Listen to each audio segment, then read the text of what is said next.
So good evening aspirants, good evening to all of you, very good evening. या evening सेशनमध्ये तुमचं सर्वांचं स्वागत आहे. या एपी अकॅडमीच्या ऑनलाईन प्लॅटफॉर्मवरती एस्पायरंट्स तुमचं सर्वांचं पुन्हा एकदा स्वागत आहे.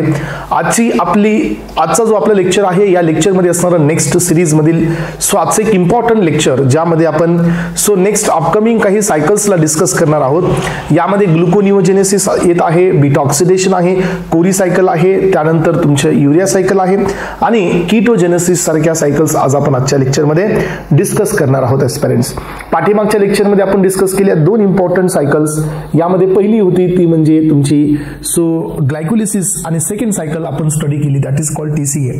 तर यामध्ये आपण स्टडी केलं की ह्या दोघांच्या मध्ये जे इंटरमिडिएट स्टेप असते, याचा अर्थ पायरुवेटचं कन्व्हर्जन जे आपण ऍसिटिल कोए मध्ये करतो, तर इथं कोणत्या प्रकारचे एन्झाइम्स असतात, कोणत्या प्रकारचे कोफॅक्टर्स असतात आणि कुठं तुम्हाला किती एटीपीज युटिलाइज होतात किंवा एटीपीज सिंथेसाइज होतात.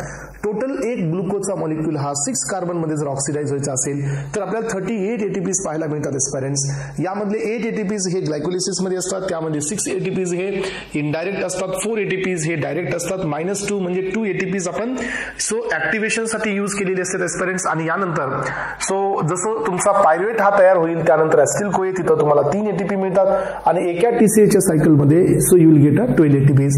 टोटल 12 प्लस दिस 3 तर 15 झाले. हे पायरुवेटचे मॉलिक्युल्स आपल्याकडे 2 असतात, तर 15 प्लस 15 टोटल झाले 30 प्लस दिस 8 ग्लायकोलिसिसचे 8 असतात, असे टोटल झाले तुमचे 38 ATPs from the one single glucose molecule. ज्यावेळेला तो कम्प्लिटली ऑक्सिडाइज होतो.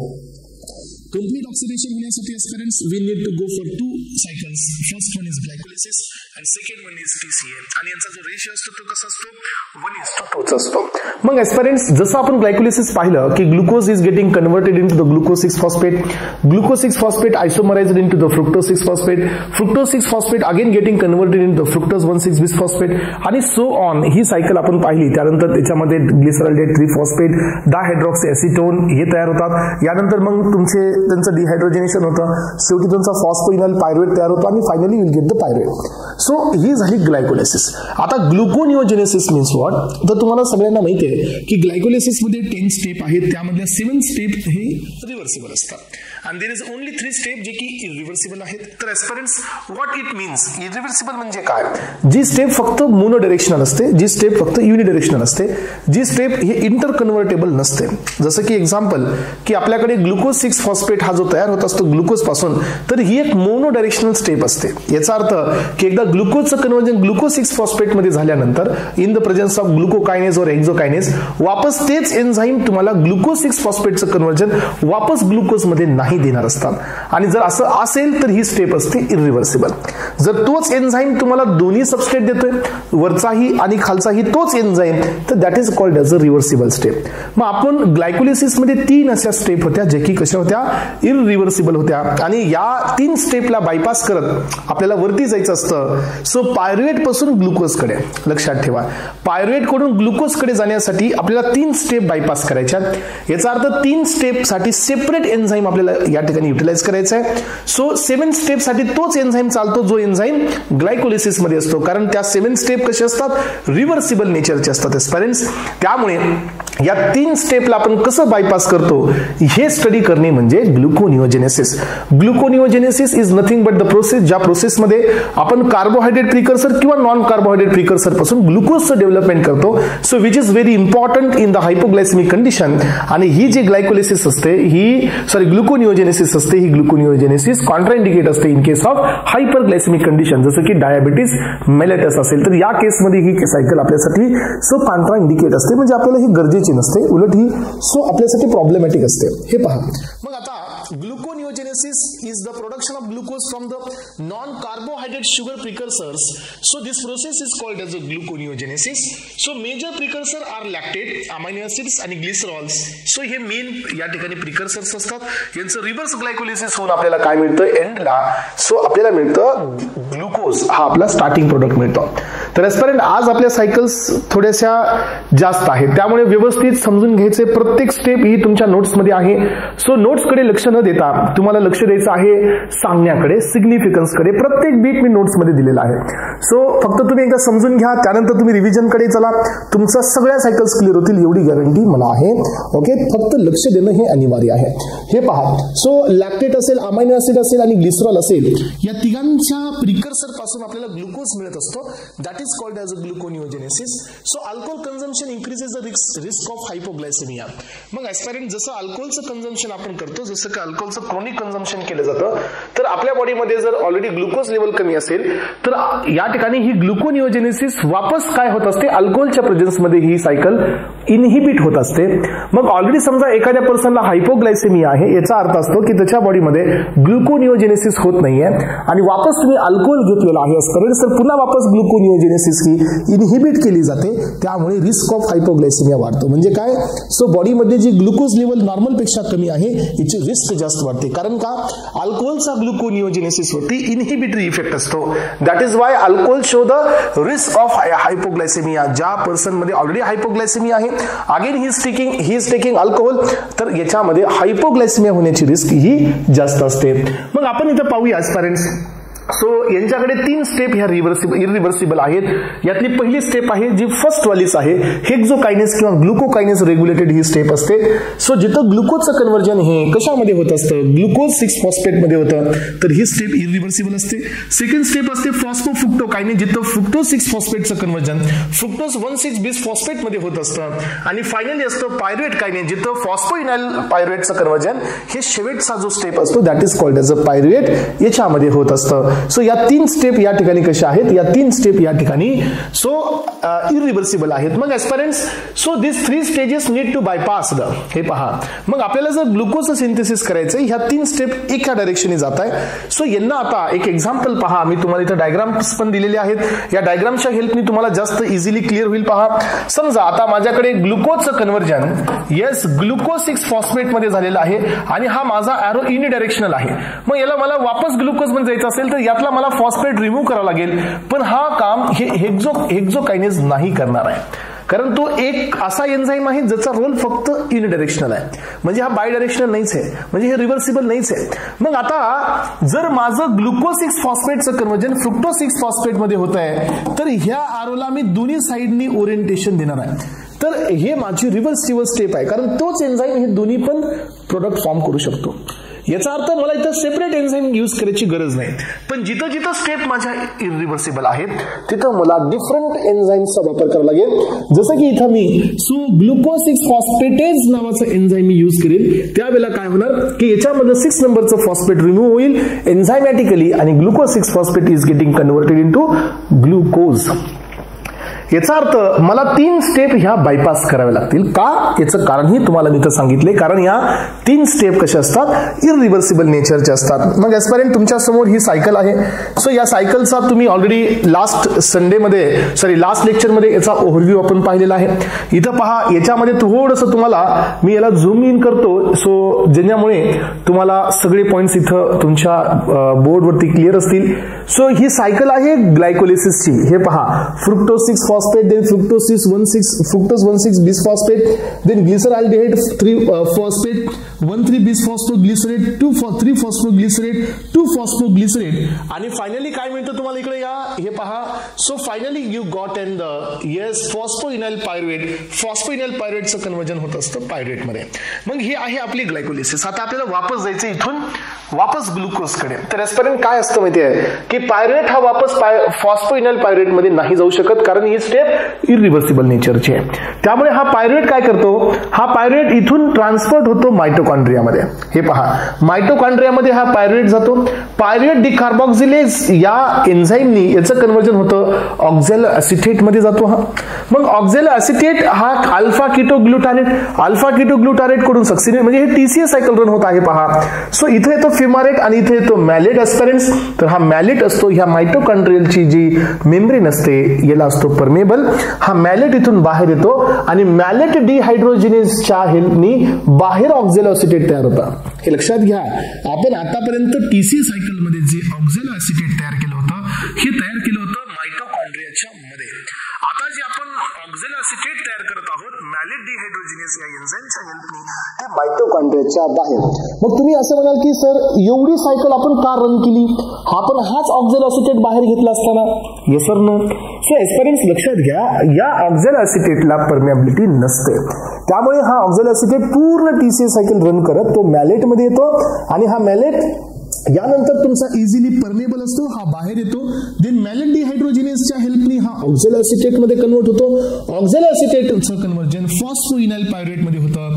याचा अर्थ काय स्टुडंट्स, आपल्याला हेच पाहिजे होतं, पायरेट पासून फॉस्फोइनाइल पायरेट, पण झालं नाही. का झालं नाही माहितीये का?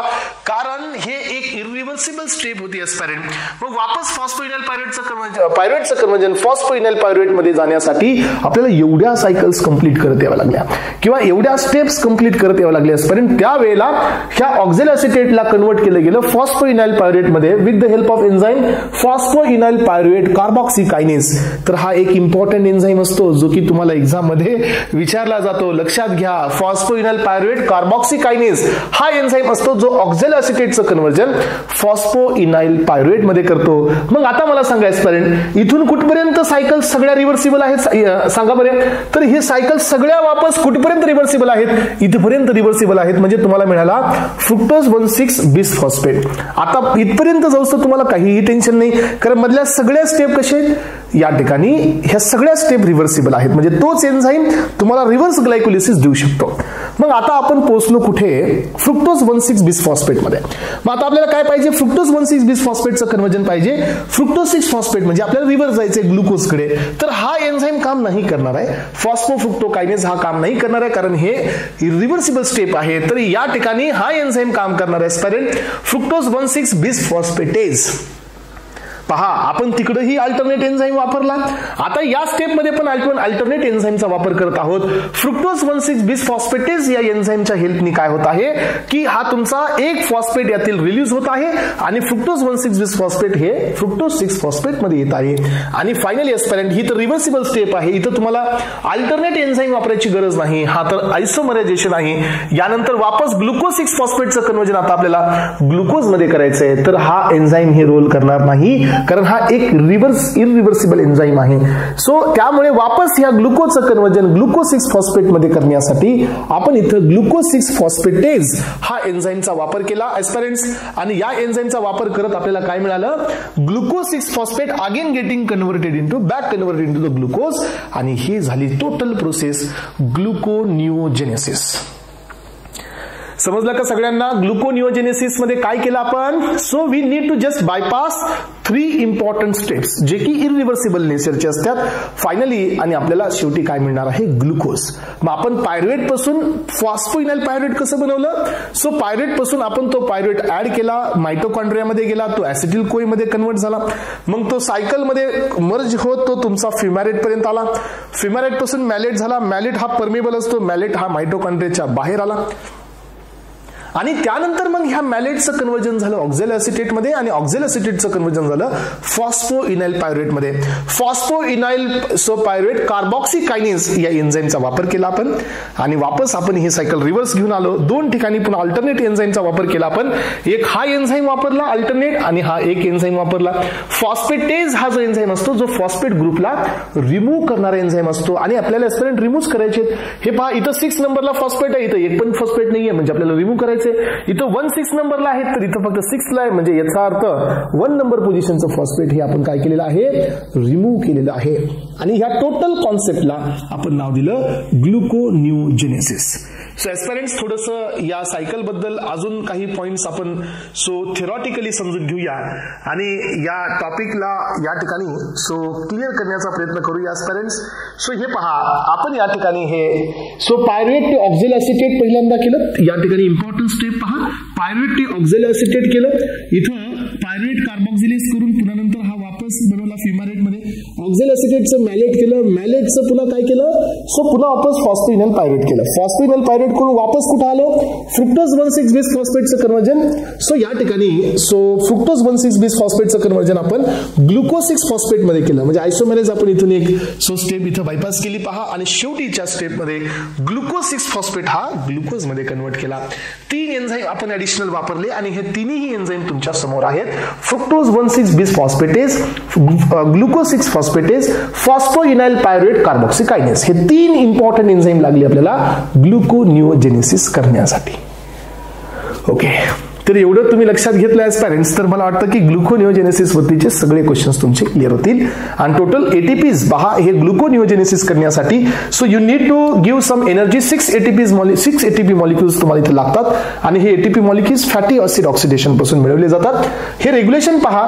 So gluconeogenesis is stimulated by glucagon and the cortisol. Cortisol हा कोण असतो तर हा एक हॉर्मोन आहे सो जे की ग्लुकोकॉर्टिकॉइडचा हॉर्मोन आहे आणि इनहिबिट केली जाते इन्सुलिननी ग्लुकोनिओजेनेसिस. ओके, चला तर एस्परंट या स्टेप बद्दल कुणाला डाऊट आहे का पहा.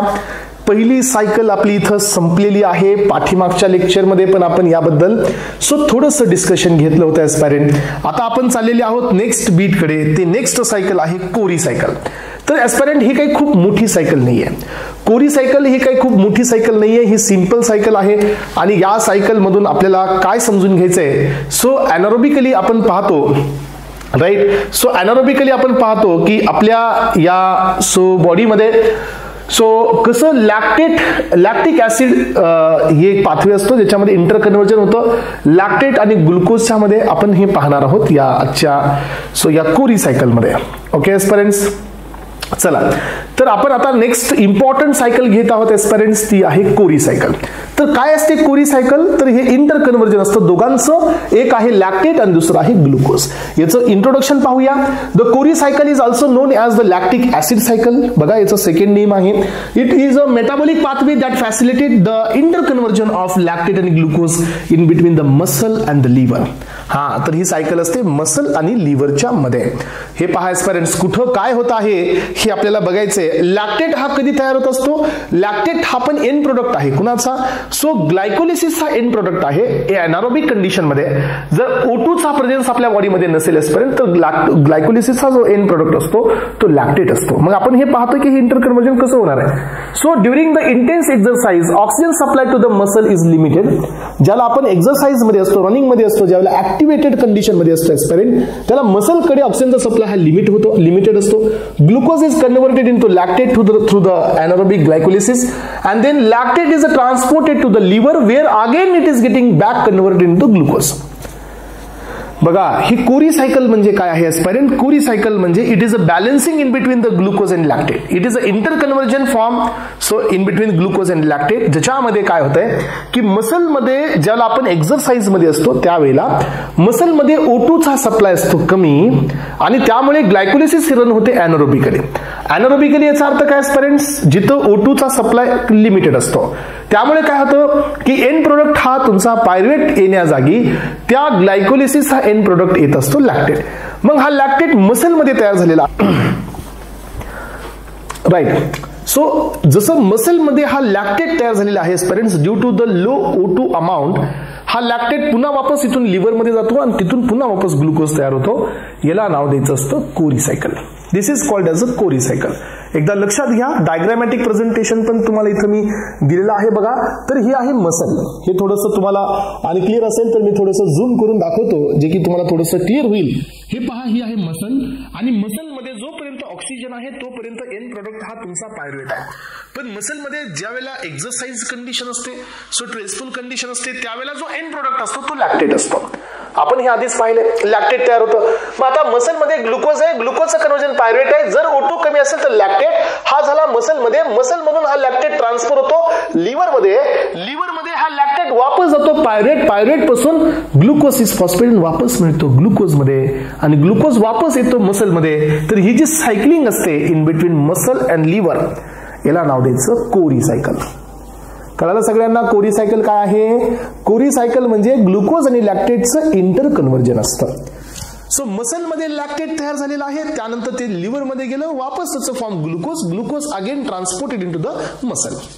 So this phenomenon is called as a Cori cycle जे की तुमच्या समोर या ठिकाणी आता क्लिअर झालेली आहे. सो सगळ्यांनी लक्षात घ्या कुठल्याही प्रकारचं या ठिकाणी कन्फ्युजन नकोय. हे पहा during the intense exercise oxygen supply to the muscle is limited. त्यामुळे ग्लुकोज हे लॅक्टेट मध्ये जाईल अॅनारोबिक ग्लायकोलिसिस मध्ये. Lactate transported into the liver. पुन्हा ते लॅक्टेट लिव्हर मध्ये ट्रान्सपोर्ट केलं जाईल आणि where it is converted back into the glucose via gluconeogenesis. So this is called Cori cycle. Okay, so ही सायकल पण तुमची क्लिअर झाली एस्पिरंट्स. आता आपण या ठिकाणी एक इम्पॉर्टंट सायकल कडे जात आहोत and that is called as a beta oxidation. Yes, चला तर एस्पिरंट नेक्स्ट सायकल आपण या लेक्चरमध्ये आजच्या या सेशनमध्ये घेत आहोत and that is called as a beta oxidation. So what is this? Beta oxidation is nothing but the oxidation of the beta carbon in fatty acids. Beta ऑक्सिडेशनचं म्हणणं काय असतं? बीटा ऑक्सिडेशनचं हेच म्हणणं असतं की आपण ऑक्सिडेशन करतोय. कुणाचं ऑक्सिडेशन करत आहोत? कार्बनचं. कुठे? फॅटी ऍसिड मध्ये. कोणत्या कार्बनचं? बीटा कार्बनचं. मग aspirants, what is the meaning of beta carbon? आपल्याला माहिती आहे की ज्या कार्बनला फंक्शनल ग्रुप अटॅच असतो that would be the alpha carbon आणि adjacent to the alpha carbon जो असतो तो तुमचा बीटा कार्बन. मग बीटा कार्बन वरती जे ऑक्सिडेशन केलं जातं, so this process is called as a beta oxidation. मग आपण पाहिलं एस्पिरंट, आपल्या बॉडीमध्ये जे फॅटी ऍसिड्स असतात हे फ्री फॉर्म मध्ये अवेलेबल नसतात. तुम्हाला मी बेसिकली ज्यावेळेला आपण लिपिड स्टडी करत होतो त्यावेळेला तुम्हाला सांगितलं की फ्री फॅटी ऍसिड्स आपल्या बॉडीमध्ये एवढ्या फ्रीली अवेलेबल नसतात. हे स्टोअर केले जातात in the form of triglycerides. What is this triglycerides? Triglycerides is nothing but the esters of fatty acids with base glycerol. आणि ट्रायग्लिसराइड्स मध्ये 3 फॅटी ऍसिड्स असतात आणि बेस असतो ग्लिसरॉल.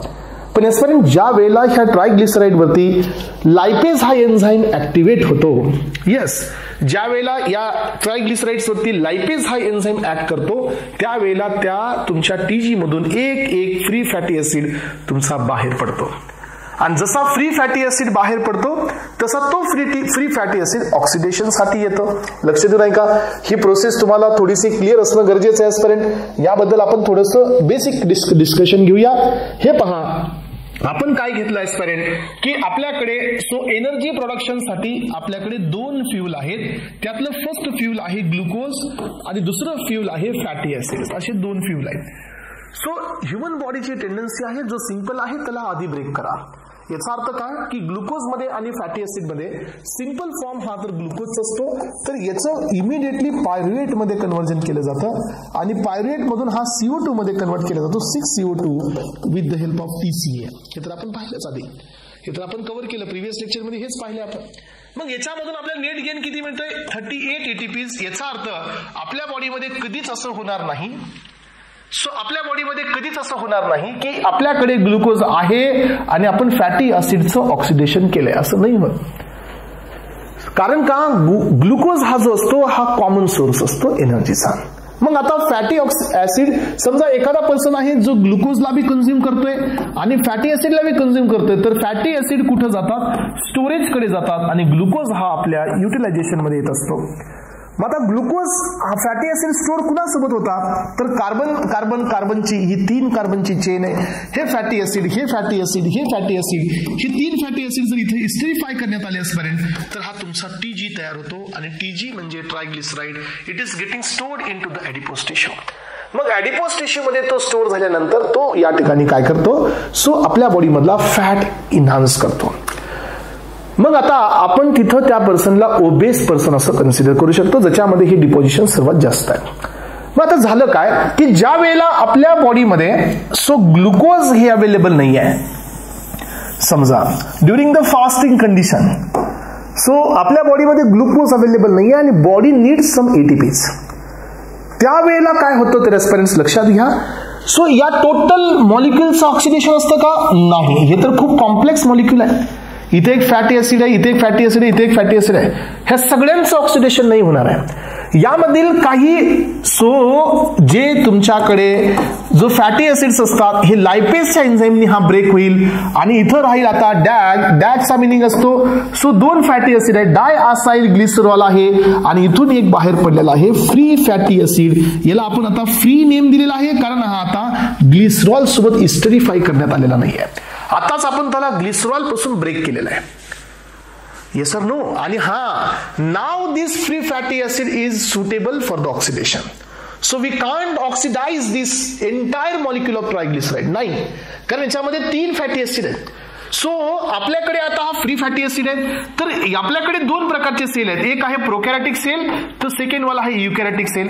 प्रोकॅरियोटिक सेल मध्ये हे ऑक्सिडेशन सायटोप्लाझमच्याच मध्ये होतं आणि युकॅरियोटिक मध्ये हे ऑक्सिडेशन मायटोकॉन्ड्रिया मध्ये होतं. दोघांमध्ये बी ऑक्सिडेशन होतं, लक्षात घ्या. सो सायटोप्लाझम मध्ये हे ऑक्सिडेशन होतं प्रोकॅरियोट्स मध्ये, आणि युकॅरियोट्सच्या मायटोकॉन्ड्रियामध्ये हे ऑक्सिडेशन होतं. मग आता आपल्याला ऑक्सिडेशन होतं म्हणजे काय, असं आपण ऍझ्युम करू की हा जो फ्री फॅटी ऍसिड आहे तो 16 कार्बनचा आहे आणि it is in the saturated free fatty acid. याचा अर्थ काय की कार्बन कार्बन मध्ये कोणत्याही प्रकारचा डबल बॉन्ड अवेलेबल नाही आहे आणि हे टोटल सॅच्युरेटेड आहे, 16 कार्बन्स यामध्ये आहेत. मग आता आपण हे इथं आपल्याला आता सुरुवात झाली आपली फ्री फॅटी ऍसिडच्या ऑक्सिडेशनची, इथं आपली सुरुवात झालेली आहे. Now we begin with the oxidation process. So aspirants, इथं एक पॉइंट अजून गरजेचा असतो. जसं आपण ग्लायकोलिसिस मध्ये आधी आपण इन्व्हेस्टमेंट केली आणि नंतर आपल्याला त्याचा गेन मिळाला. आधी आपण आपले एटीपीज वापरले, त्यानंतर आपल्याला त्याचा गेन मिळाला. तसं फॅटी ऍसिड मध्ये पण आपल्याला आधी इन्व्हेस्टमेंट करावी लागते. जर तुम्ही फॅटी ऍसिड्स मध्ये आपली ऑक्सिडेशन साठी इन्व्हेस्टमेंट केली तर तुम्हाला पुढे जाऊन त्याचं आउटपुट पाहायला मिळतं. याचा अर्थ आपल्याकडे याच्या 3 स्टेप असतात. 1, 2 आणि 3 स्टेप मध्ये हे फॅटी ऍसिड ऑक्सिडेशन असतं. यालाच आपण बीटा ऑक्सिडेशन म्हणतोय. आता हा कार्बन आहे 16चा, हे फॅटी ऍसिड आहे 16 कार्बनचा. आता याचं आपल्याला ऑक्सिडेशन करायचं. सो याच्यामध्ये 3 स्टेप आहे. पहिली स्टेप असते यांना ऍक्टिव्हेशन करा. सो सेकंड स्टेप आहे यांना ट्रान्सपोर्ट करा आणि तिसरी स्टेप असते यांचं ऑक्सिडेशन करा. अशा 3 स्टेप असतात. ऑक्सिडेशन मध्ये पण पुन्हा वापस 3 ते 4 स्टेप असतात. सगळ्यात पहिल्यांदा काय करा, ऍक्टिव्हेशन म्हणजे एटीपीचा वापर करून हे फॅटी ऍसिड ऍक्टिव्हेट करा. यानंतर हे फॅटी ऍसिड सायटोसोल मध्ये असतं म्हणजे सायटोप्लाझम मध्ये आहे. इथून याला मायटोकॉन्ड्रियामध्ये पास करा आणि मायटोकॉन्ड्रियामध्ये याचं ऑक्सिडेशन करा. आणि ह्या सगळ्या प्रोसेसलाच आपण नाव देतो beta oxidation. So it is an very important cycle. यामधून कधीही कुठूनही कोणत्याही अँगलनी क्वेश्चन तुम्हाला येऊ शकतो. Not only for this drug inspector, प्रत्येक कॉम्पिटिटिव्ह एक्झाम मध्ये यावरती क्वेश्चन्स आहेत. मग एस्पिरंट्स, आता आपण हेच समजून घेऊया की नेमकं हे ऑक्सिडेशन होतं कसं. मग आपण हे पाहिलं की कुणाचं ऑक्सिडेशन होणार आहे, कुठं होणार आहे. 3 स्टेप मध्ये होणार आहे. फॅटी ऍसिड्स कधी ऑक्सिडेशन मध्ये येतात, ज्या वेळेला ते फ्री फॉर्म मध्ये असतात. फ्री फॉर्म मध्ये कुठून येतात, with the help of enzyme lipase. So triglyceride मधून तो फॅटी ऍसिड रिलीज होतो, त्यानंतर तो फ्री फॅटी ऍसिडच्या फॉर्म मध्ये येतो आणि after getting so converted into free fatty acid, त्यानंतर त्याचं ऑक्सिडेशन होतं. Yes sir no. मग आता आपण हे पाहतोय की या ऑक्सिडेशन मध्ये असलेल्या 3 स्टेप आणि यानंतर आपण सगळी पॉइंट्स याचे 1 बाय 1 क्लिअर करणार आहोत. हे पहा, so beta oxidation is a catabolic metabolic pathway. Yes, so in which the fatty acids are broken down into the acetyl-CoA. यांचं ब्रेकिंग आपल्याला acetyl-CoA मध्ये करायचंय. या ठिकाणी अजून एक क्वेश्चन इथे येतोय स्पेरेंट की आता acetyl-CoA हा किती कार्बन माहिती असतो. तर कालच आपण बघितलं की acetyl-CoA हा फक्त 2 कार्बन्स माहिती असतो, त्याच्यामध्ये फक्त 2 कार्बन असतात, राईट. सो या acetyl-CoA याचं ज्या वेळेला ऑक्सिडेशन होतं, सो ग्लायकोलिसिस मध्ये, सो तो कार्बन डायऑक्साइड मध्ये जातो, त्यावेळेला आपल्याला किती एटीपीज मिळतात सांगा बरे. 12. पाठीमागचे कॅल्क्युलेशन्स इथे लागतात आपल्याला वापस. 12 एटीपीज मिळतात. तुम्ही 15 म्हणायचं नाही. मी आधीच सांगितलं लास्ट लेक्चर मध्ये, हे लेक्चर युट्यूबवरती अवेलेबल आहे, तुम्ही बघू शकता. सो मी ऑलरेडी सांगितलेलं आहे की जर एक पायरुवेट तुम्ही देत असाल then you will get 15 ATPs. पण एक ऍसिटिल-CoA जर तुम्ही देत असाल तर you will get 12 ATPs. Acetyl CoA दिले तर 12 एटीपी मिळतील आणि जर पायरुवेट दिला तर तुम्हाला 15 एटीपी मिळतील, कारण मधली एक स्टेप ऍड होते. सो पायरुवेट टू ऍसिटिल-CoA तिथं 3 एटीपीज आपल्याला मिळत असतात. मग डायरेक्ट ऍसिटिल-CoA दिल्यावर ती स्टेप होणारच नाही, त्यामुळे आपल्याला फक्त 12 एटीपीज पाहायला मिळतात. बघू आपण.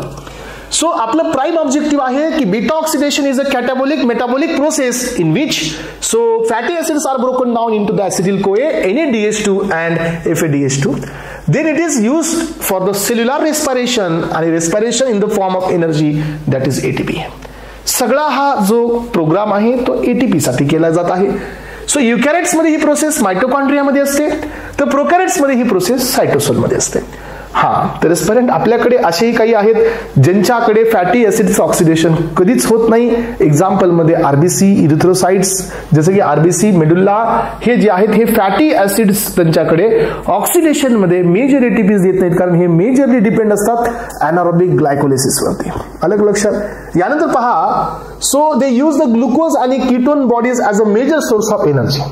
मग आता तुम्हाला माहिती आहे की यांच्यामध्ये जर फॅटी ऍसिड ऑक्सिडेशन होत नाही तर यांना एनर्जीचा सोर्स कोण आहे, तर ग्लुकोज आहे, आणि sometimes it is ketone bodies. चला, तर एस्पिरंट्स आपल्याला हे समजून घ्यायचंय की याच्या 3 स्टेप आहेत. पहिली स्टेप आहे ऍक्टिव्हेशन. फर्स्ट आपण फॅटी ऍसिडला ऑक्सिडेशन मध्ये घेऊन चाललोय, तर Y he will go under the oxidation process until unless he got activated. जर एखादा मॉलिक्यूल हा फुल्ली स्टेबल असेल तर तो रिएक्शन मध्ये का जाईल, सो ऍब्सोल्युटली जाणारच नाही. सो एखादा मॉलिक्यूल हा रिएक्शन मध्ये का जाईल, जर तो ऍक्टिव्हेटेड असेल तर. मग आपण पहिल्यांदा हेच करणार आहोत. So we need to activate the fatty acid. आणि ऍक्टिव्हेशन म्हणजे काय, इथं मी तुम्हाला डायरेक्टली आता सो रिएक्शन कडे घेऊन जात आहे एस्पिरंट. थोडं रिएक्शन समजून घ्या, मग थिअरी तुमच्या लक्षात येईल. येस, सो या रिएक्शन्स मी टोटली तुम्हाला सत्यनारायणा या रेफरन्सेस मधून देत आहे. सो एस्पिरंट्स माझं म्हणणं आहे की तुम्ही कुठल्याही प्रकारे स्ट्रक्चरला लक्षात ठेवणं गरजेचं नाहीये, but so you need to remember the steps. Structure तुम्ही सोडून द्या, कारण स्ट्रक्चरची गरजच नाही. Structures for only better clarification. स्ट्रक्चरमुळे हे समजतं की कोणत्या स्टेपमध्ये काय झालंय, पण स्ट्रक्चर्स एक्झामसाठी इम्पॉर्टंट नाही आहेत. No one is going to ask about this. याच्याबद्दल कुणीच विचारणार नाही आहे. तर पहिल्यांदा आपण सायटोसोल मध्ये आहोत. आपण सध्या मायटोकॉन्ड्रियामध्ये आहोत का, नाही. Right now we are in the cytosol. मग आता फॅटी ऍसिड्स आपल्याकडे आहेत. कार्बन काउंट करा एस्पिरंट्स. कार्बन नंबर 1 हे आहेत carbon double bond C, double bond O आणि एच. याचा अर्थ हा टर्मिनलचा कार्बॉक्सिलिक ग्रुप आहे. So carbon number 1, 2, 3 so on असं आपल्याकडे 16 कार्बन्स आहेत. Yes, now we have 16 carbon fatty acid.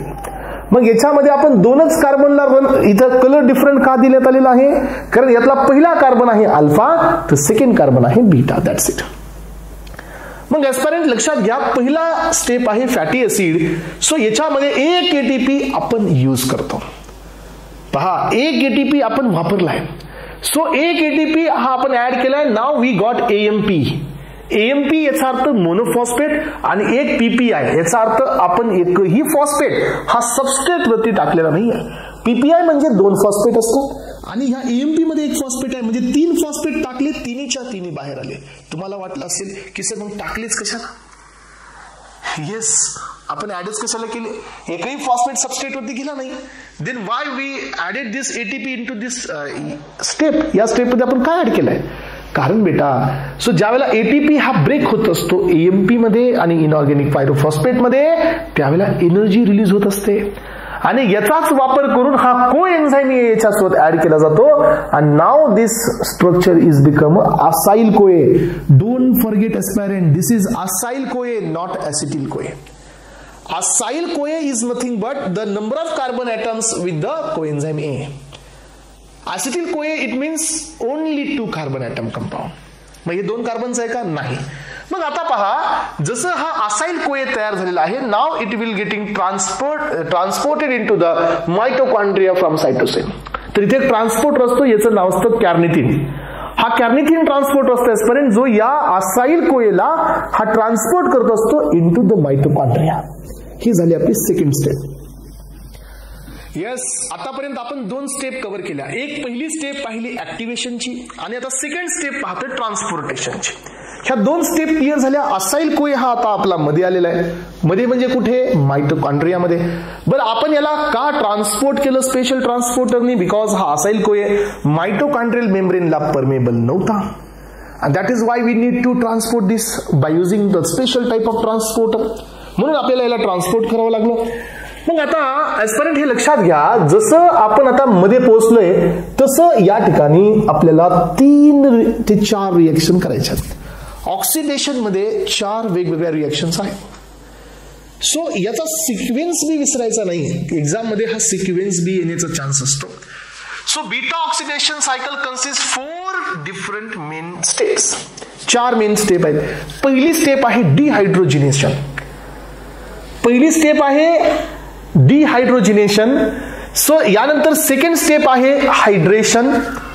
So third step आहे ऑक्सिडेशन आणि लास्ट स्टेप असते थायोलायसिस. आता हे पाहू आपण याच्यामध्ये जाऊन की नेमकं काय होत आहे. या 4 वेगवेगळ्या स्टेप मायटोकॉन्ड्रियामध्ये कशा प्रकारे रन होतात हे आता आपल्याला पाहायचंय.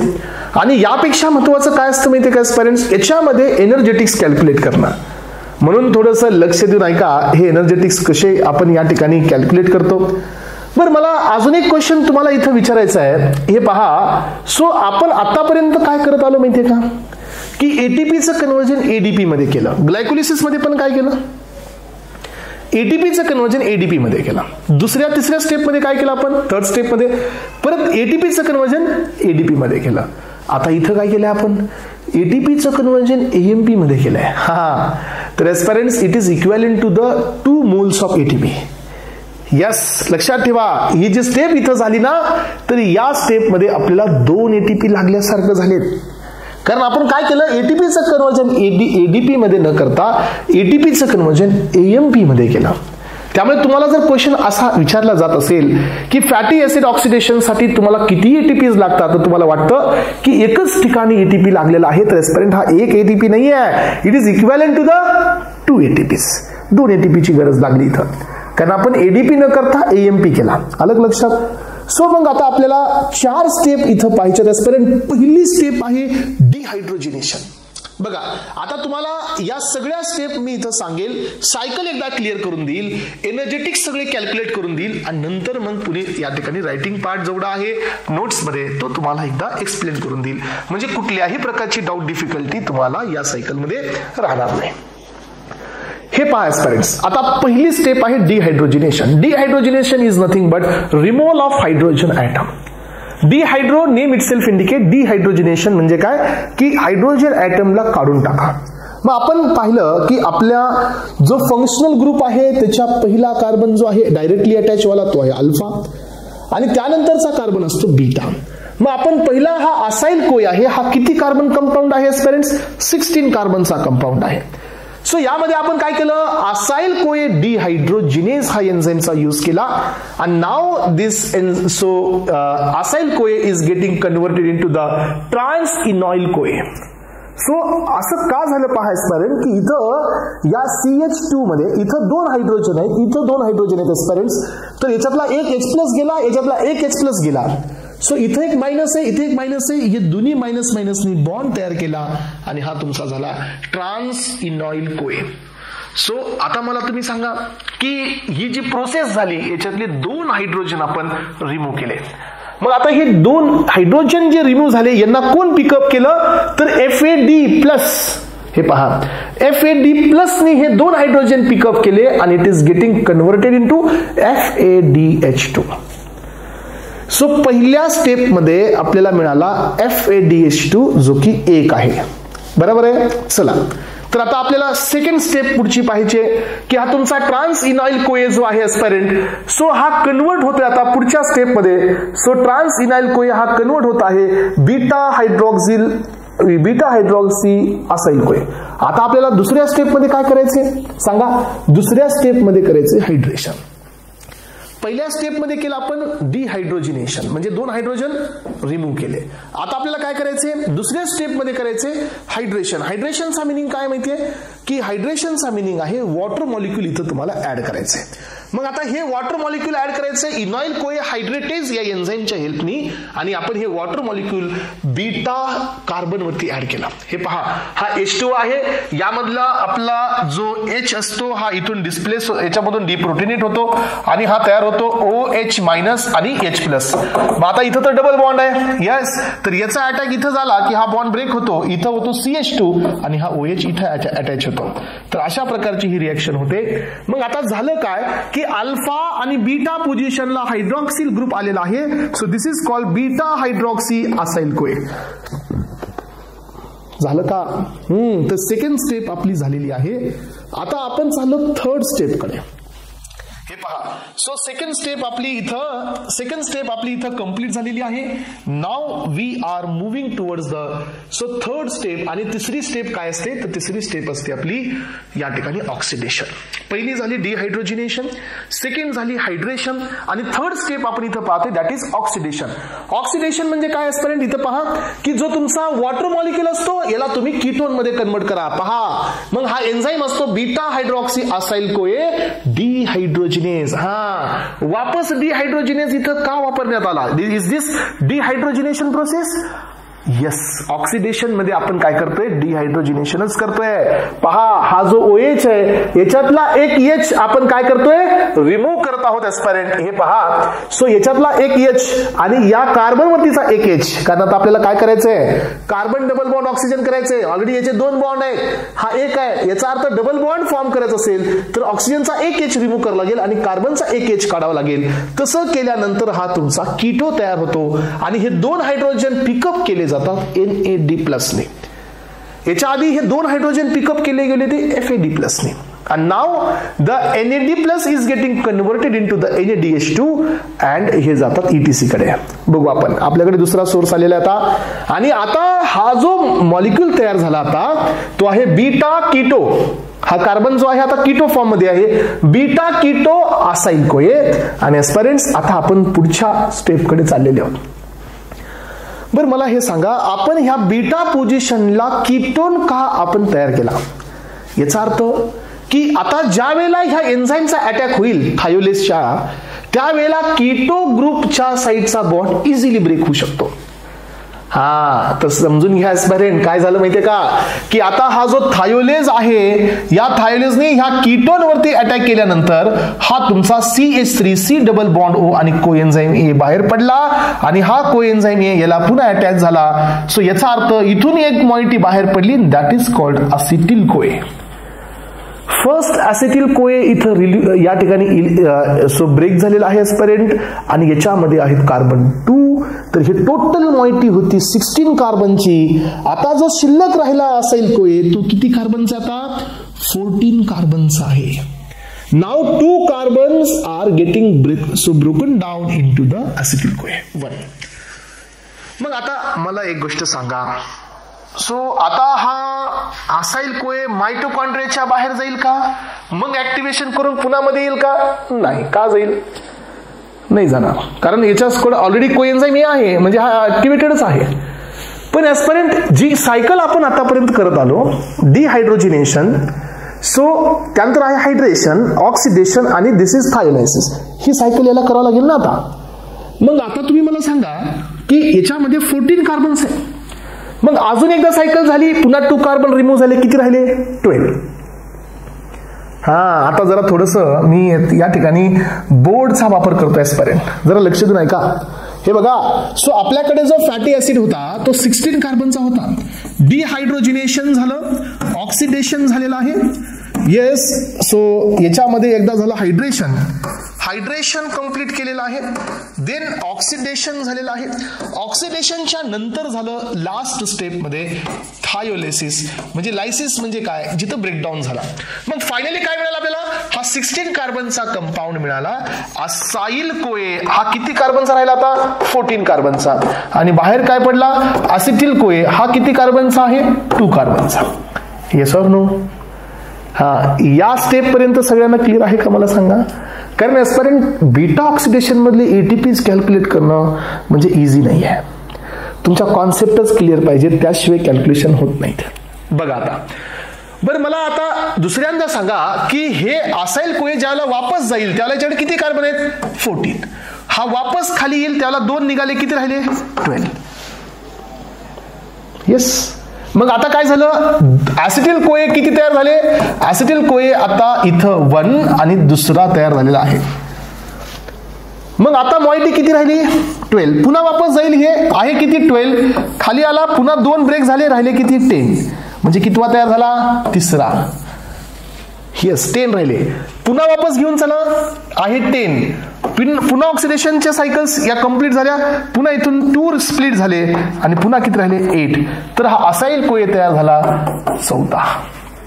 8 राहिले बरं का शिल्लक आता आपल्याकडे. सो असाइल कोए मध्ये 8 कार्बन आहे. 8 कार्बन वरती गेले, पुन्हा हा 6 मध्ये स्प्लिट झाला, हा झाला 2. तर हे 6 नंबरचा आला 5th नंबर वाला, 5वा. येस.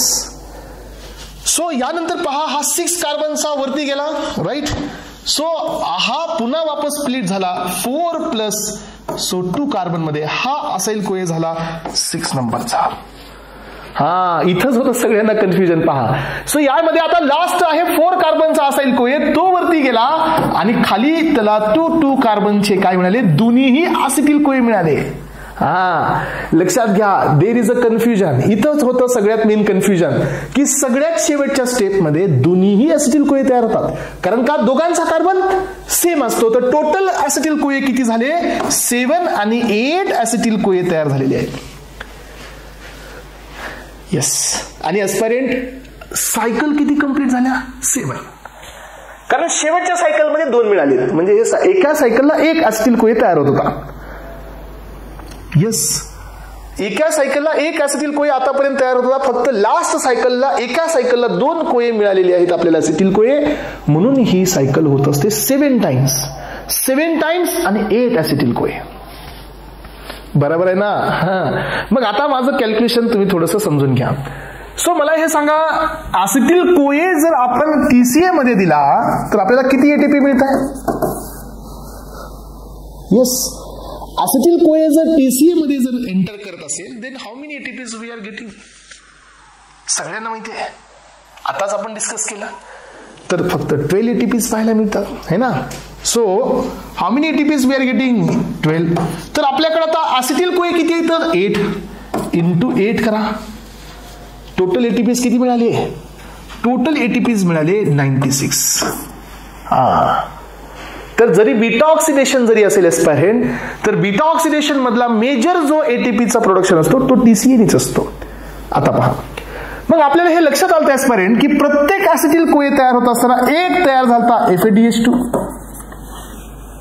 पहिल्या स्टेप मध्ये FADH2 होता आणि पुढे जिथं कीटोन तयार करत होतो तिथं तयार काय झाला, NADH2. म्हणजे एका असिटिल कोएसाठी हे 2 जण तयार झाले होते एका सायकलमध्ये. आपल्याकडे सायकल किती आहे, 7.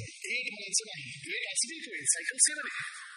मग आता या FADH2 च्या एकाचा किती एटीपी आहे, इक्वल्स टू 2 एटीपीज आणि याची इक्वल्स टू 3 एटीपीज. मग आता 2 इंटू 7 तर किती झाले, 14. 7 काय घेतले आपण, हे 7 बिकॉज हे 7 टाइम सायकल झाल्या. हा, 7 टाइम सायकल झाल्यामुळे आपण 7 घेतले. आता याला पण आपण काय करूया, 3 इंटू 7. सो किती झाले हे 21 एटीपीज. बघा एस्पायरेंट्स, सो टोटल मारा आता ह्या दोघांचं. 14 plus 21 this is our 5 and हे 3, 35 plus this 96. So 96 this is 11, हा तुमचा 1 आलेला आहे. 9 plus this 3 12 and 13. So total ATP मिळाले 131. आणि एक गोष्ट विसरू नका, येस, की 2 एटीपीज फॉर द ऍक्टिव्हेशन आपण घेतले होते. 131 मायनस 2 तर 129 एटीपीज ची टोटल या ठिकाणी आउटपुट असतं एका फॅटच्या ऑक्सिडेशन मध्ये. ओके, सो इथपर्यंत जर तुम्हाला ऑक्सिडेशन क्लिअर असेल तर मला वाटतं की एव्हरीथिंग विल बी फाईन. तर एस्पायरेंट्स जे आतापर्यंत सांगितले तेच एकदा आता आपल्या नोट्सच्या फॉर्मॅटमधून आपण पाहणार आहोत. सो हे एटीपी सगळ्यांना कळाले कुठून कुठून आले. येस, तर आपण ज्यावेळेला 16 कार्बनचा फॅट हा ऑक्सिडाइज करत होतो, 7 सायकल्स रन झाले aspirants and we got 8 acetyl CoA. 8 acetyl CoA will enter into the TCA and will gives you the 96 ATPs because 1 acetyl CoA gives 12 ATPs. 12 into 8 96. 96 ATPs तुम्हाला TCA मधून मिळाले आणि FADH2 1 त्याचे 2 आणि NADH2 1 त्याचे 3 एका सायकलसाठी. अशा आपल्याकडे 7 सायकल आहे. 7 सायकल्सची मिळाली 35 ATPs. 35 प्लस 94 131. 2 गेले ऍक्टिव्हेशनचे 129. समजतंय? येस. तर एस्पायरेंट्स आता आपण पुढे चाललेले आहोत नेक्स्ट आपल्या नोट्सकडे. इथून आपल्याला क्लिअरिटी घ्यायची आहे. सो हे सगळ्यांना लक्षात आलं का पहा. सो पहिल्यांदा आपण काय केलं सांगा. तर पहिल्यांदा केलं आपण ऍक्टिव्हेशन, यानंतर ऑक्सिडेशन डिहायड्रोजिनेशन, त्यानंतर केलं हायड्रेशन, त्यानंतर केलं ऑक्सिडेशन, त्याच्यानंतर केलं ब्रेकिंग. सो हे स्टेप आपण सगळ्या क्लिअर केल्या. आता आपण थोडंसं आपल्या रायटिंग पार्ट जो याच्यात दिलेला आहे नोट्सच्या फॉर्मॅटमध्ये तो पण एकदा क्लिअर करू, म्हणजे आपल्या सगळ्या कॉन्सेप्ट या ठिकाणी क्लिअर होतील. सो एस्पेरेंट्स, बीटा ऑक्सिडेशन हा एक मेटाबॉलिक पाथवे आहे. बघा आता क्लिअर होत असेल. बीटा ऑक्सिडेशन हा एक मेटाबॉलिक पाथवे आहे, ज्या पाथवेच्या मध्ये आपण फॅटी ऍसिडला ब्रेक करतो ऍसिटिल कोए, NADH2 आणि FADH2 मध्ये. अल्टिमेटली आपल्याला याच्यापासून काय मिळतात? ATPs. सो युकॅरियोट मध्ये ही प्रोसेस मायटोकॉन्ड्रियामध्ये होते, तर प्रोकॅरियोट्स मध्ये ही प्रोसेस सायटोसेल मध्ये होते. सो आता प्रोकॅरियोट्स मध्ये काय असतात सांगा बरे. सो प्रोकॅरियोट्स मध्ये या ठिकाणी मायटोकॉन्ड्रिया अब्सेंट असतो, तर तुम्हाला ते TCA सायकल इथं रन होणारच नाही. आलं लक्षात? त्यामुळे TCA सायकल याचा इथं थोडासा गेन वेगळा असू शकतो. सो ब्रेन, इरिथ्रोसाइट आणि ॲड्रिनल मेडुल्ला यांचा मेजर जो एनर्जी सोर्स असतात ते असतात कीटोन बॉडीज आणि ग्लुकोज. फॅटी ऍसिड ऍक्टिव्हेशन आपण केलं थायोकायनेजेस और असाइल कोए सिंथेटेज या एन्झाईमनी. हे ऍक्टिव्हेशन करण्यासाठी वी नीड ATPs, कोएन्झाईम A आणि मॅग्नेशियम ॲज अ कोफॅक्टर. सो ही एक इरिव्हर्सिबल स्टेप आहे. त्यानंतर हा ट्रान्सपोर्ट करण्यात आला कॅर्निथिन. सो कॅर्निथिन नावाच्या एका ट्रान्सपोर्टरनी chemical it is beta hydroxy gamma trimethyl amino butyrate असतो. सो ही जी रिएक्शन कॅटलाइज केली जाते कॅर्निथिन असाइल ट्रान्सफरेज 1 या एन्झाईमनी. 1 आणि 2 दोन्ही असतात. सो पुढे कुठे ना कुठे तुम्ही ऐकले असतील. So dehydrogenation it means removal of 2 hydrogen item. पहिल्या स्टेपमध्ये आपण 2 हायड्रोजन आयटम काढतो. So in between the alpha and beta carbon आणि असाइल कोई मॉलिक्युल्स हा तुमचा डबल बॉन्ड मध्ये कन्वर्ट होतो. CH double bond CH. It creates the trans double bond between these 2 carbon and forms a trans delta 2. जे आपण होते trans delta 2 इनाइल कोए तयार होतो. एक FADH इथं प्लस कन्वर्ट होत असतो FADH2 मध्ये. ही पहिली स्टेप आहे. सो यानंतर हायड्रेशन. हायड्रेशन काय करतात की बीटा कार्बन होते आपण OH टाकतो आणि ट्रान्स डेल्टा इनाइल कोएचं कन्वर्जन तुमचा बीटा हायड्रॉक्सिल असाइल कोए मध्ये होता. ऑक्सिडेशन आता काय होणार आहे की हायड्रॉक्सिल असाइल कोए हा डिहायड्रोजिनेज होतो.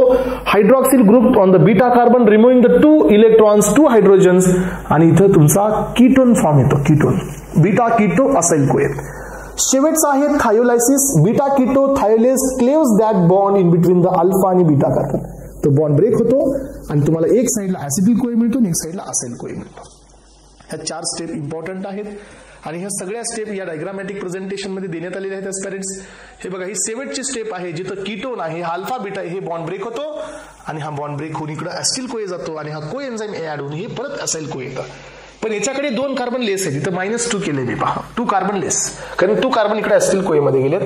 तर एनर्जी कसं आहे इथं एनर्जेटिक्स मध्ये 7 FADH2 मिळाली, कारण ही 7 टाइम सायकल आहे. 7 NADH2 मिळाले आणि 8 ऍसिटिल कोए मिळाले. तर 7 FADH2 चे तुम्हाला मिळाले 14 ATPs. सो NADH2 7 आहे त्याची मिळाले 21 ATPs. ऍसिटिल कोए 8 आहे त्याची मिळाले 96 ATPs. यांना सगळ्यांना कंबाईन करा, you will gate 131 ATPs. 131 ATPs are produced, 96 ATPs from the 8 acetyl CoA, 2 ATPs required for the activation and total gain असतो 129 ATPs. आणि एस्पायरेंट अशा पद्धतीने तुमची या ठिकाणी बीटा ऑक्सिडेशनची सायकल कंप्लीट झाली. येस, तर बीटा ऑक्सिडेशन मला अपेक्षित आहे की सर्व एस्पायरेंटला क्लिअर असेल आणि या ऑक्सिडेशन वरती क्वेश्चन्स खूप सारे आहेत. Okay, right. चला, तर एस्पायरेंट्स आता आपण पुढच्या सायकलकडे जात आहोत आणि this is called as a ketone body genesis. So this is the ketogenesis. ही एक कीटोजेनेसिसची सायकल आहे. तर यावरती DI मध्ये क्वेश्चन आहे. सो याच्यावरती आतापर्यंत 2 क्वेश्चन्स मी पाहिले. सो कीटोजेनेसिस, कीटोन बॉडीजचं बॉडीमध्ये production, that is called ketogenesis. आपण पाहू. So the compound namely acetone, acetate and beta hydroxyl butyrate is किंवा are known as a ketone bodies. हे तिघांना आपण काय म्हणतो? Ketone bodies. सो यामध्ये पहा, ketone bodies are water soluble, energy yielding so occurs in the liver. हे एकतर वॉटर सोल्युबल बी आहेत आणि याच्यापासून आपल्याला एनर्जी पण मिळते. लोकेशन आहे कीटोन बॉडीज कीटोजेनेसिस होणं mitochondrial matrix. During the prolonged starvation ketone bodies are the major fuel source for the brain. आपण मगच पाहिलं. Over production of ketone bodies is nothing but the keto acidosis किंवा keto ऍसिडोसिस. Yes, आणि हे determine केलं जातं रुथिरा नावाच्या टेस्टने. सो मग आता याच्यामध्ये पण आपल्या स्टेप बघा. 3 स्टेप मध्ये आपण कीटोन बॉडीज बनवतो. फर्स्ट, सेकंड आणि हे आहे शेवटची स्थळ. सो आधी आपण याची डायग्राम पाहू, मग अजून क्लॅरिटी आपल्याला मिळेल. सो इथं पहा ही स्टेप आहे. पहिल्या स्टेपमध्ये आपण या सायकलला आणि कोलेस्ट्रॉलच्या सायकलला थोडंसं कोरिलेट करू शकतो. ह्या दोन्ही सायकल एकमेकाच्या कशा असतात एस्पिरंट्स, सो या ठिकाणी थोड्याशा सारख्या असतात. ओके, हे पहा. तर यामध्ये आता हा असिटिल कोए जो आहे आपला, सो क्लिअर दिसते एस्पिरंट सगळ्यांना? येस, बोर्डवरती जे आहे ते क्लिअर दिसते तुम्हाला? Just let me know aspirants. हा, तर हे पहा आता तुमच्या समोर ही कीटोजेनेसिसची सायकल आहे. हे पहा. येस, तर कीटोन बॉडीज कशा तयार होतात हे आपण पाहतोय सध्या. So this is called कीटोजेनेसिस. तर एक ऍसिटिल कोए आणि दुसरा ऍसिटिल कोए, दोन्ही ऍसिटिल कोए. मग आता मला सांगा हे ऍसिटिल कोए कुठून येतात? वापस फॅटी ऍसिड ऑक्सिडेशन पासून. जसं की फॅटी ऍसिड मधून 8 ऍसिटिल कोए, काही ऍसिटिल कोए DCA मध्ये गेले, तर काही ऍसिटिल कोए कीटोन बॉडीकडे जातात, है ना, कीटोन बॉडीच्या जनरेशनसाठी. मग आता एक हा ऍसिटिल कोए, सेकंड हा ऍसिटिल कोए, हे दोघं एकमेकाला कंडेन्स झाले एस्पायरेंट बीटा कीटो थायोलेज या एन्झाईमनी. को एन्झाईम याच्यातला एकाचा बाहेर पडतो आणि तयार होतो ऍसिटो ऍसिटिल कोए. किती कार्बन झाले? 4. 1 2 3 4 होते, 4 2 2 आणि हे झाले टोटल 4 ऍसिटो ऍसिटिल कोए. आणि आता काय होतं एस्पायरेंट्स हे बघा. हा, तर अशी क्वेश्चन्स येतात. कीटोन बॉडीज हे किती ऍसिटिल कोएचं कॉम्बिनेशन आहे. तर आता तिसरा ऍसिटिल कोए याच्यात ऍड होतो बघा. हे पहा. सो तिसरा ऍसिटिल कोए इथं ऍड होतो आणि हे ऍड केलं जातं HMG कोए सिंथेज या एन्झाईमनी आणि तयार होतो so beta hydroxyl beta methyl glutaryl CoA, that is HMG कोए. आता HMG कोए मध्ये किती कार्बन आहेत? 6. 1 2 3 4 5 आणि 6. कारण 3 ऍसिटिल कोए ऍड झालेत, प्रत्येकाचे 2-2 कार्बन आहेत. काय तयार झाला मग? HMG कोए तयार झालेला एस्पिरंट्स. आता HMG कोए हा तुमचा एक ऍसिटिल कोए पुन्हा बाहेर काढतो आणि तयार होतो ऍसिटो ऍसिटेट. हे झाला पहिला कीटोन बॉडी. HMG कोए लायेज या एन्झाईमनी. इथं आता ब्रेक होतं, एक ऍसिटिल कोए बाहेर गेला, आता 2 ऍसिटिल कोए 1 2 3 4 कार्बनचा ऍसिटो ऍसिटेट नावाची कीटोन बॉडी पहिल्यांदा तयार झाली. त्याच्यात एकाचं होतं डिहायड्रोजिनेशन, सो म्हणजे रिडक्शन होतं आणि तयार होतो बीटा हायड्रॉक्सी ब्युटेरेट आणि स्पॉन्टॅनियसली तयार होतो तो म्हणजे ऍसिटोन मध्ये. सो एस्पायरेंट हे बघा, या ठिकाणी तुम्हाला लक्षात आलं असेल की आता हा किती कार्बन आहे तिथं? 1 2 3 4 हे ऍसिटो ऍसिटेट आहे. तर याचं कन्व्हर्जन स्पॉन्टेनियसली याच्यातून एक CO2 काढून ऍसिटोन मध्ये होतो. ऍसिटोन कडे किती कार्बन आहे? 3. एक CO2 बाहेर पडतो, डिकार्बोक्सिलेशन होतं आणि ऍसिटोन तयार होतो आणि याचं डिहायड्रोजिनेशन होतं. सो तुम्हाला इथं या ठिकाणी हा OH डबल बॉन्ड आहे, हा O मध्ये जातो, बीटा हायड्रॉक्सी ब्युटेरेट डिहायड्रोजिनेस, NADH2 ऍड केला जातो आणि NAD प्लस काढला जातो आणि इथं H येतो, हा OH येतो. दिस इज हाऊ बीटा हायड्रॉक्सी ब्युटेरेट. याचा अर्थ 3 कीटोन बॉडीज आपल्याला मिळाल्या. पहिल्यांदा मिळाली ऍसिटो ऍसिटेट, याच्यापासून एकाच रिडक्शन होऊन मिळाली बीटा हायड्रॉक्सी ब्युटेरेट आणि दुसरी मिळाली ऍसिटोन. तर ह्या 3 कीटोन बॉडीज फाइंड आउट करा असा क्वेश्चन हा प्रिव्हियस इयरचा ड्रग इन्स्पेक्टरच्या पेपरमध्ये आहे. तिघांची नावं तुम्हाला माहिती असेल, म्हणजे 3 स्टेपची रिएक्शन आहे फक्त. सगळ्यात आधी आपण काय केलं सांगा? ऍसिटिल कोए पुन्हा घेतला ऍसिटो ऍसिटेट कोए आणि यांचं आपण काय केलं? सो HMG कोए तयार केला. हा, तर आता पहा. सो फॉर्मेशन ऑफ ऍसिटो ऍसिटिल कोए, 2 ऍसिटिल कोए घ्या, कंडेन्स करा, हा मिळून जातो. HMG कोए मध्ये तिसरा ऍसिटिल कोए कंबाईन करा, अनदर ऍसिटिल कोए. सो 3 हायड्रॉक्सी 3 मिथाइल ग्लुटारिल कोए म्हणजे HMG कोए तयार होतो. This step is catalysed by HMG CoA synthase आणि ही याची रेट लिमिटिंग स्टेप असते याची कीटोन बॉडीची, कीटोजेनेसिसची. सो यानंतर पहा HMG कोए लायेज यूज द प्रोड्यूस ऍसिटो ऍसिटेट आणि ऍसिटिल कोए. हा ऍसिटो ऍसिटेट जो असतो फर्स्ट कीटोन बॉडी तयार होते. बघा हे बी महत्वाचं आहे की पहिल्यांदा कोणती कीटोन बॉडी तयार होते? तर ऍसिटो ऍसिटेट तयार होते.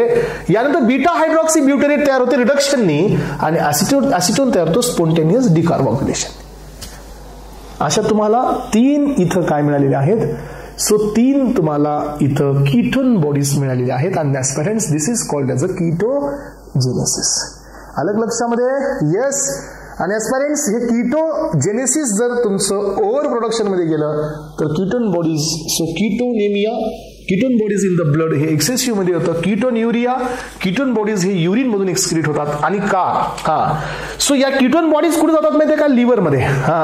सो कीटोन बॉडी ह्या लिव्हर मध्ये जातात आणि लक्षात घ्या यांचं पुन्हा वापस ऑक्सिडेशन होतं आणि नॉर्मल लेवलला कीटोन बॉडीचं कॉन्सन्ट्रेशन येतं. पण असं नाही झालं, लक्षात घ्यासपर्यंत कीटोन बॉडीचं कॉन्सन्ट्रेशन वाढतं. ब्लड मध्ये वाढत असेल कीटोनेमिया, युरिन मध्ये वाढत असेल तर कीटोन युरिया. आणि इथं एक इम्पॉर्टंट डिसऑर्डर आहे. So SIDS syndrome, so disorder sudden infant death syndrome due to the deficiency of median chain acyl CoA dehydrogenase. So median chain म्हणजे काय? मीडियन चेन ऑक्सिडेशन जर नाही झालं इन्फंट मध्ये तर हा डिसऑर्डर होतो. सो जमैकन वोमिटिंग सिकनेस बी असतो या कीटोन बॉडीच्या एक्सेसिव्ह मध्ये. आणि सो जेल-वेजर सिंड्रोम, हा जो जेल-वेजर सिंड्रोम असतो हा पण एक रेअर डिसऑर्डर आहे, कॅरेक्टराइज बाय ॲब्सेन्स ऑफ पेरॉक्सिझोम. पेरॉक्सिझोम नसल्यामुळे काय होतं? Long chain fatty acid oxidise नाही होत. तर एवढे सगळे प्रॉब्लेम्स या ठिकाणी आपण पाहिले एस्पिरंट्स. आणि या ठिकाणी पण आपली एक नवीन सायकल जी आपण सुरू केली होती कीटोजेनेसिस ही इथं संपलेली आहे. आता आपण आपल्या आजच्या या लेक्चरमध्ये लास्ट सायकलकडे आहोत आजच्या लेक्चरच्या, आणि ती आहे युरिया सायकल. सो ही पण एक सिंपल सायकल आहे. हे एक नायट्रोजनचं मेटाबॉलिझम आहे. या सायकलमध्ये आपण नायट्रोजनला मेटाबॉलाइज करतो युरियामध्ये. नायट्रोजन हा कंबाईन करतो CO2 सोबत आणि आपण काय इलिमिनेट करतो? युरिया. आणि that is why it is called as a urea cycle. ही पण एक सिंपल सायकल आहे. समजून घेऊया या सायकलचे सिग्निफिकन्स. हे पहा. So urea cycle was elucidated by the Hans Krebs and the Kurt Henseleit. आणि त्याच्यामुळे याला क्रेब हेन्सलेट सायकल ही म्हणलं जातं. This is not the Krebs only. Krebs म्हणलं की आलं हे.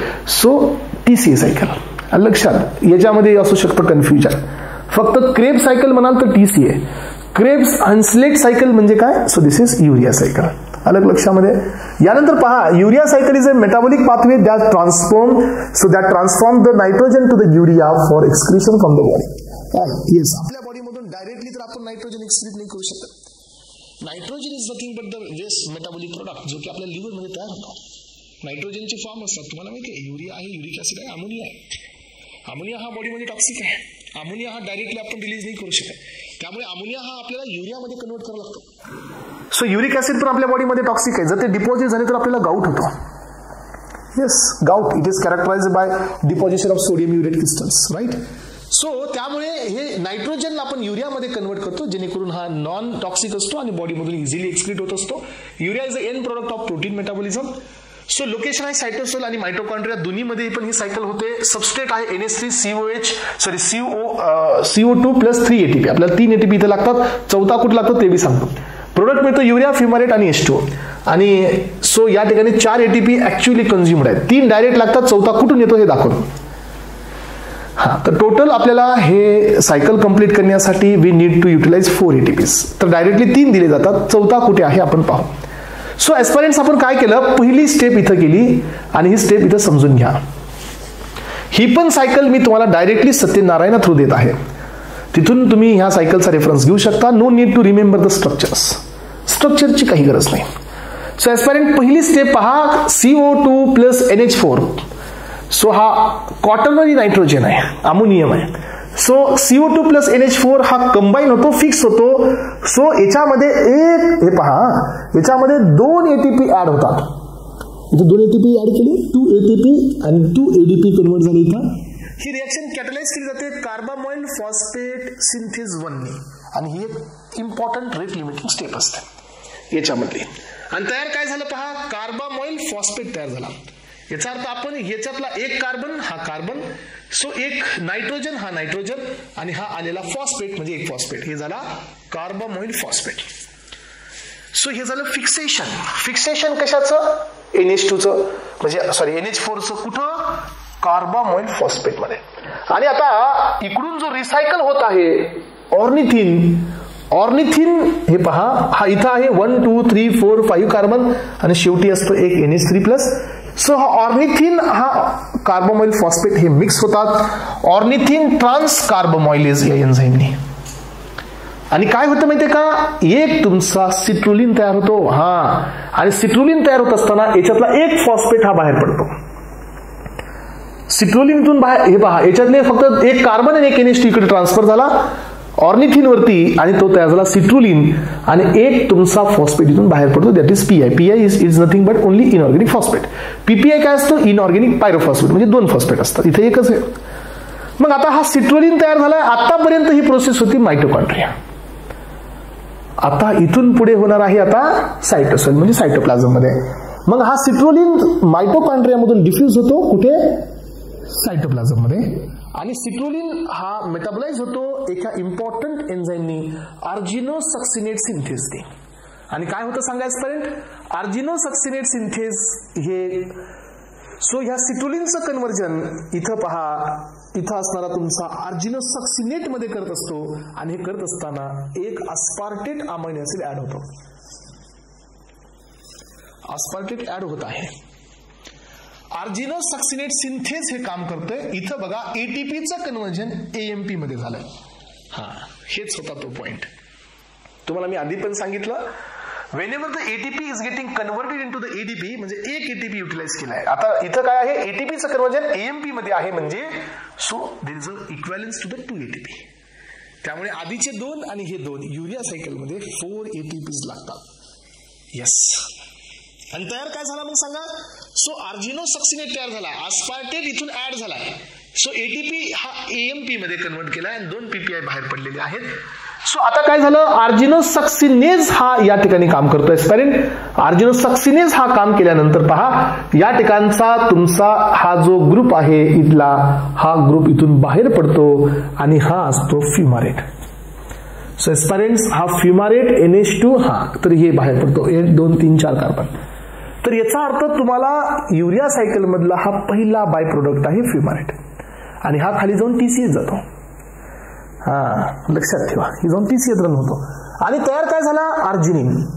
आर्जिनोसक्सिनेजने हे काम केलं, अर्जिनिन तयार झालेलं आहे. आता याच्या टर्मिनल पोझिशनला कोण आहे सांगा? ह्या अर्जिनिनच्या टर्मिनल पोझिशनला आहे NH, double bond O NH2 आणि NH2 म्हणजे युरिया तयार झालेला आहे आता.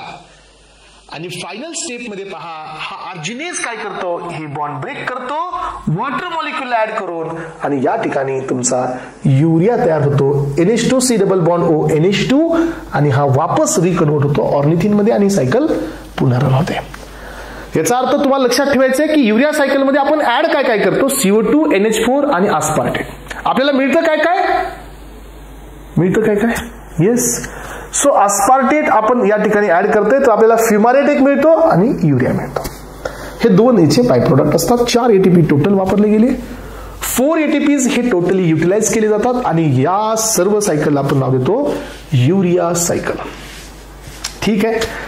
चला तर एस्पिरंट्स या सायकल बद्दलचं बेस आपण इथं एकदा कंप्लीट करून घेऊया. हे पहा की सबस्ट्रेट मध्ये आपण काय काय वापरले.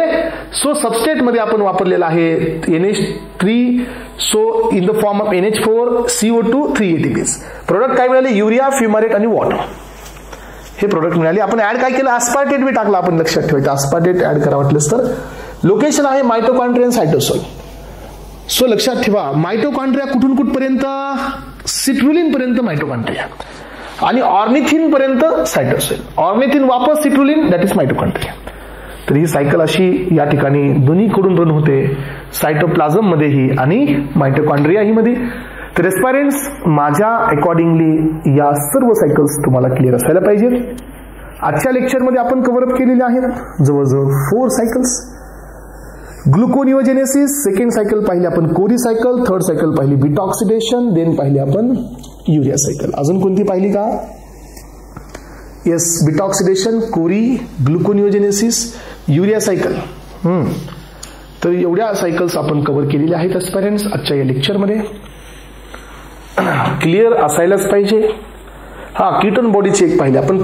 टोटल आजच्या या लेक्चरमध्ये आपण 5 सायकल्सला कंप्लीट केलं totally. So gluconeogenesis, then Cori cycle, then beta oxidation, then ketogenesis, then urea cycle. कालच्या लेक्चरमध्ये आपण पाहिल्या glycolysis, TCS. 7 has been completed. आता आपण घेणार आहोत HMP शंट आणि कोलेस्ट्रॉल. That's it, final. आणि हा बायोकेमिस्ट्री तुमचा इथं एंड होईल. ओके, चला तर एस्पायरंट्स आजच्या या लेक्चरमध्ये आय होप की तुम्हाला सगळे पॉइंट्स क्लिअर आहेत. So thank you so much for today session. Thank you so much.